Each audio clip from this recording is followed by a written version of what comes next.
Good morning, 4:44 your time right now. I'll give you a little sneak peek of the 7-day forecast here. Things are looking good as we see 29 degrees for today, 26 on Wednesday and Thursday at 30. Stay tuned for the rest of the 7-day for the upcoming weekend. Back to you, Mike. All right, see you a little bit later, Christine. This morning, local police are dealing with the aftermath of many New Year's Eve celebrations. News Channel 5's Cedra Mayfield has been keeping close tabs on what's been happening overnight. And Cedra, we know you've been working the phones as you always are. What's been happening?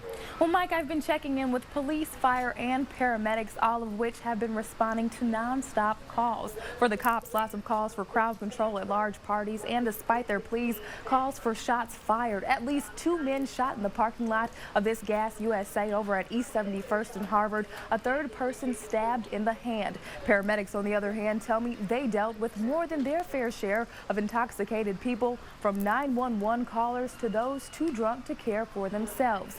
And when it comes to firefighters, well, those in Cleveland were first on the scene of this. You're looking at what's still standing of the New Hope Baptist Church over at East 153rd and Seville Road. Just after 1 this morning, someone drove a car smack dab into the church, which sits at the corner of those two streets. But that person didn't stick around for help. They bailed from the car right after the crash. Now, it's not yet clear if alcohol or icy conditions are to blame for that wreck, but the good news, no one was inside the church at the time. Mike?